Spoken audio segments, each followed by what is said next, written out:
پاکستان اور پاکستان سے باہر بسنے والے تمام دوست احباب کو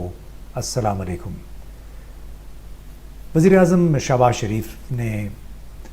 آل پارٹیز کانفرنس بلا لی ہے 7 تاریخ کو، یعنی تمام جماعتوں کو اس میں دعوت دی گئی ہے شرکت کی، اور اس کا بنیادی مقصد ہے پاکستان کی موجودہ سیاسی سیکیورٹی صورتحال کا جائزہ لینا اور اس حوالے سے کوئی قومی اتفاق رائے ڈیولپ کرنا۔ اب بظاہر تو اس کانفرنس کا مقصد ہے سیکیورٹی صورتحال، وہ صورتحال جو کہ پشاور پولیس لائنز میں خوفناک دھماکہ ہونے کے بعد پیدا ہوئی ہے، جس میں کم از کم 102 افراد جاں بحق اور ابھی تک 100 سے زائد زخمی ہیں۔ اور اس ظاہر ہے اس واقعے کے بعد پشاور میں ایپیکس کمیٹی کا اجلاس بھی ہوا ہے۔ اس اجلاس میں بھی پاکستان تحریک انصاف نے شرکت نہیں کی ہے، اور اس کی بنیادی وجہ غالباً یہ ہے کہ اس میں مسلسل وزیر اعظم شہباز شریف، ان کے وزراء رانا ثناء اللہ اور سندھ کے کئی وزراء نے پی ٹی آئی کو نشانے پہ لیے رکھا، اور تمام تر صورتحال کی ذمہ داری انہوں نے عمران خان اور پی ٹی آئی پہ ڈالنے کی کوشش کی، اور اس میں لہٰذا پی ٹی آئی نے شرکت نہیں کی۔ اس کے ساتھ ہی پی ٹی آئی نے آل پارٹیز کانفرنس میں بھی شرکت سے معذوری ظاہر کر دی ہے۔ ان کا یہ کہنا ہے کہ اس پارٹی میں اس میٹنگ میں شرکت کیسے ممکن ہے جبکہ ان کے مختلف رہنماؤں کے خلاف مقدمات کا ہراسمنٹ کا سلسلہ جاری ہے۔ تازہ ترین واقعات آپ کو معلوم ہی ہے کہ شیخ رشید ہیں، پھر شندانہ گلزار صاحبہ، بلکہ شیخ رشید صاحب کے خلاف تو ملک کے مختلف علاقوں میں مقدمات قائم کیے جا رہے ہیں۔ اصل بات جو آل پارٹیز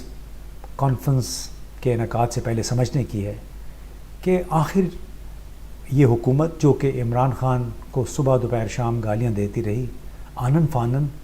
کیسے ان کو خیال آ گیا عمران خان کی طرف دوستی کا ہاتھ بڑھانے کا۔ تو دوستو، بات یہ ہے کہ اس وقت آئی ایم ایف کے ساتھ حکومت کے مذاکرات چل رہے ہیں۔ اس پروگرام کو بحال کرنے کے لیے 1 ارب 1.5 ارب ڈالر کی قسط دینے کے لیے، جو پروگرام جون میں ختم ہونا ہے، اور اس پروگرام کے ساتھ بڑی سخت کڑی شرائط بھی سننے میں آ رہی ہیں۔ گیس، بجلی، پانی، ہر چیز کی قیمتوں میں اضافہ ہو رہا ہے، اس میں اخراجات کم کرنے کی بات ہو رہی ہے، اور ایک اور بڑی بات جو سننے میں آ رہی ہے وہ یہ کہ وفاقی حکومت کے تمام ملازمین، چاہے وہ یونیفارم میں یونیفارم کے بغیر، یعنی سول ملٹری گریڈ 17 سے اوپر کے ملازمین کے باقاعدہ اثاثہ جات کو بھی پبلک کرنے کا اس میں مطالبہ کیا جا رہا ہے کہ پتہ چل سکے کہ کون کتنے اثاثوں کا مالک ہے۔ ایک تو یہ بڑی شرط ہے، اور اس میں فی الحال حکومت اس سے گریزاں ہے۔ اب اگلے 2-3 دن میں پتہ چلے گا کہ ان مذاکرات کا نتیجہ کیا نکلتا ہے، لیکن جو اصل بات ہے وہ یہ ہے کہ آئی ایم ایف نے یہ مطالبہ کر دیا ہے کہ ہم آپ کے ساتھ جو بھی معاہدہ کریں گے اس کے لیے آپ کو ملک کے اندر سیاسی اتفاق رائے حاصل کرنا ہوگا۔ اس ملک کی جو سب سے بڑی سیاسی جماعت ہے، جو اس وقت پی ٹی آئی ہے، اس کی رائے اور اس کا اتفاق آپ کو حاصل کرنا ہوگا۔ تو سیکیورٹی سچویشن کے کور میں موجودہ حکومت نے آل پارٹیز کانفرنس بلا لی ہے، اور اس آل پارٹیز کانفرنس کے غبارے میں سے ہوا پی ٹی آئی نے یوں نکال دی کہ ہم اس میں شرکت نہیں کر رہے ایک ایسی صورتحال میں جبکہ مسلسل انتقامی کارروائیاں جاری ہیں۔ لیکن اس میں سلور لائننگ شاید یہ ہو سکتی ہے کہ ہو سکتا ہے کہ پی ٹی آئی کے انکار کے بعد حکومت مجبور ہو جائے انتخابات کی تاریخ دینے کے لیے۔ اگر انتخابات کی تاریخ دے دی تو اس کا مطلب ہے کہ آئی ایم ایف ان انتخابات کا ضامن بن جائے گا، کیونکہ آئی ایم ایف کا بورڈ یہ چاہتا ہے کہ وہ جو بھی پروگرام کیا جائے پاکستان کے ساتھ اس کی باقاعدہ ضمانت ہو کہ تمام وعدوں پہ عمل درآمد ہوگا۔ یعنی پاکستان نے اب تک یہ 23واں پروگرام چل رہا ہے، اور 23 کے 23 پروگراموں میں پاکستان نے وعدہ خلافیاں کی ہیں۔ جو کمٹمنٹ ہوتی ہے اصلاحات کی،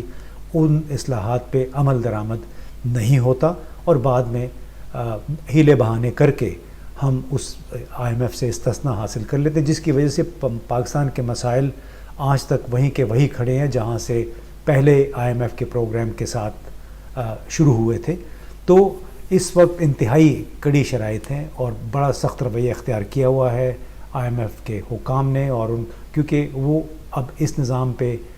کسی طور سے اعتبار کرنے کو، ہمارے کسی وعدے پہ اعتبار کرنے کو تیار نہیں ہیں، اور اسی لیے